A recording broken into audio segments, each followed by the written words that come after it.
Like, share and subscribe for more great Cobra Kai content. Turn on notifications to never miss another Cobra Kai video again. Help get this video to 100 likes if you would like us to keep releasing more Cobra Kai videos like this one. Please share this video on Facebook, Twitter, Reddit, Instagram and other social media platforms, to help new and old fans find these Cobra Kai videos. Today's fanspiration was written by Holly Wright Fanfics. Remember to support the writers on social media. This story takes place right after the events of Season 2. After the big fight at school, Robby wants to get as far away from California as possible. But before he can leave, there's one person he has to talk to. And now let's begin. It was the dead of night. Around 3 a.m., most people would be asleep. However, that wasn't true for a particular brown-headed boy. Robby Keene stood across the street from the hospital he had just put his classmate, Miguel Diaz, in. Robby was painfully sore, and he had many bruises and a couple cuts across his entire body. The backpack slung across his shoulder didn't help, but he ignored it. In it was some clothes and money. He needed to get out of town, and fast. But before he could go, he had one last thing to do. With a deep breath in and out, Robby crossed the street, and entered the hospital. He'd heard of Miguel's condition, and how they weren't allowing visitors yet. That wouldn't be a problem for Robby, though. Being sneaky was a big part of who he was. Or who he would be again. With a sigh, he walked the halls, scanning the rooms and avoiding being seen. After finally finding which room Miguel was in, he waited a couple minutes before entering. Finally, when the coast was clear, he gathered enough courage to open the door and stare down at the destruction he'd done. He had to admit, he never did like Miguel, but nobody deserved this. He looked like a mess. Robby thought he got pretty beaten up, but Miguel outdid him in just about every way. His neck was in a brace, tubes were connected to his nose, and he was so still. Robby dropped his backpack to the ground and pulled up a chair. He collapsed into it, pressing his elbows against his legs and his head into his hands. After a good minute or so, he ran his hands through his hair and again looked at Miguel. "Look," Robby began, unsure of what to say, "I don't know if you can hear me. I doubt it, but it's me, Robby. Look, I messed up big time. I went against everything Mr. LaRusso stood for when I pushed you over." His vision started blurring as tears welled in his eyes. "I'm sorry, Miguel," Robby said, voice cracking and a tear falling, "I am so sorry. I shouldn't have even fought you. I let my stupid jealousy get the best of me and, now you're fighting for your life, 'cause of me. I hope you fight as good as you did against me, that way you'd be back to your old self in no time.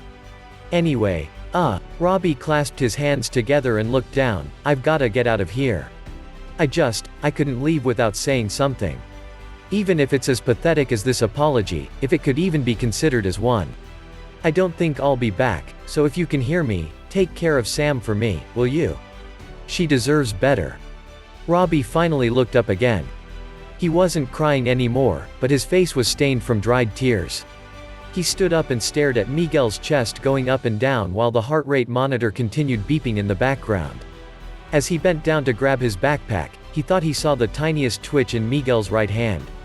Slowly putting the straps over his shoulders, Robby continued eyeing Miguel, and sure enough, his hand twitched again. "Miguel?" Robby silently said. He didn't know what he expected would happen. He didn't really think Miguel would actually wake up, so when his eyes slowly fluttered open, he didn't exactly know what to do. Robby started backing away, his hands on his backpack straps as he got closer to the doors. He was about to just leave, but something made him stay. Miguel's eyes landed on him, freezing him in his place. Robby." Miguel barely managed to say, followed by harsh coughs. "Miguel?" Robby repeated, again letting his bag drop to the floor. It looked like Miguel tried to speak, but no words came out. Let me get you some, water." "Don't move," Robby said, making a quiet dash to the water dispenser as he mentally kicked himself for telling Miguel not to move when he couldn't even talk. He came back with water in hand as Miguel looked a bit more awake. Robby slightly propped Miguel up on another pillow and lifted the cup to his lips, saying, "Here, drink some of this." Miguel would have drank it in 3 big gulps had Robby not made him drink slowly. Miguel coughed again, then cleared his throat in an attempt to talk. "What are you doing here?" Miguel said, finding it a bit hard to speak clearly. Robby didn't want to answer, but didn't see the point in lying. Do you remember what happened, Miguel?" Robby asked, nervously rubbing the back of his neck. Miguel took a minute to think, and all the memories came flooding back to him. Kissing Sam, Tori finding out, the fight. How he almost forgot what Sensei Lawrence had taught him when he had Robby down. And falling. Robby got back up and fought back, and he fell over. He remembered it all. Robby saw the realization in Miguel's eyes, and out of fear started backing away again. "Don't go," Miguel managed to say. "Miguel, I don't know what I was thinking, or doing, and..." Miguel somehow managed to lift up his hand and motioned for Robby to stop talking. He obeyed instantly, pressing his lips together in anticipation. "I heard you earlier," Miguel said. "Why, you did?" Miguel nodded, even with the neck brace. "Right, then I've said what I needed to say. Press that button and a nurse'll come in," Robby said, pointing to the button in close reach to Miguel. "No, don't go yet," Miguel repeated. "Why?" Miguel closed his eyes and internally sighed. "Robby, I'm sorry," Miguel said, half opening his eyes and staring at Robby, who just stood still in disbelief. "You're sorry?" "Miguel, you're the one in the hospital bed, not me. I'm the one who should be apologizing, I'm the one who messed up. I shouldn't even be here right now," Robby said, looking down. "Come here," Miguel said, nodding to the chair next to his bed when Robby looked up. Robby silently walked over to the chair and sat in it, still avoiding Miguel's gaze. "I'm sorry it even got that far," Miguel said. "Doesn't matter now. I thought Cobra Kai's ways were bad. No mercy. No honor. And here I was, thinking I was one of the good guys. That I stood for what's right, but when it came down to it," Robby paused and released a shaky breath, "I was the one who messed up. I ignored everything I was taught and you paid the price for it. Not wrong. Sensei Kreese, he taught us no mercy. Your dad, he taught me better. Almost listened to Kreese, almost. I'm no better than you. That's not true. I don't care if you almost listened to Kreese. I don't care if you were half a second from finishing me, because you didn't." Robby checked the time on the clock in the room. I didn't think you'd wake up, or I probably wouldn't have come. I wanted to leave as soon as possible, so I should probably head out," Robby said, but remained seated in his chair. "Robby, stay," Miguel said, and Robby finally locked eyes with him. He expected it to be insincere, and thought Miguel didn't actually want him here anymore, but there was no sign of fakeness showing in Miguel's eyes. "I can't, Miguel," Robby said, breaking eye contact once more. "I don't have anywhere to go. I was staying with the LaRussos, but after what happened, I can't face Mr. LaRusso again, and especially not Sam. I know they're disappointed in me, and I'm sure they wouldn't kick me out knowing I have nowhere else to go, but I can't go back there. I won't. If Mr. LaRusso's the person you make him out to be, then he'd want you to stay, too.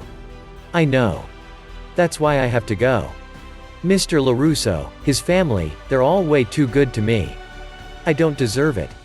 I really didn't think you'd even want to see me again. So, thanks, but I really should get going." "What are you gonna do?" Miguel asked. Robby sighed, "Honestly, I don't know. I have experience with being on my own. I just want to do it better this time. Maybe get a real job, I'm not sure. I just need to get away, to go anywhere but here. Will you ever come back?" "I want to say yes, but I doubt it," Robby said, standing up. "I really am sorry, Miguel. Get better soon, everyone around you needs you too. Good luck out there," Miguel said. "Thanks, you too. Robby," Miguel said before he could leave. "Yeah. I forgive you. I hope you can forgive yourself, too," Miguel said, locking eyes with Robby and doing his best to show he really meant it. "Maybe one day, but I can't now. Goodbye, Miguel," Robby said, pressing the call button for the doctor and grabbing his backpack. He took a final look at Miguel, both boys showing understanding in their eyes, before Robby nodded and left the room. He waited, making sure someone would check on Miguel, and when he saw a nurse walk into the room he finally left. The cool night wind pierced his skin upon exiting the building.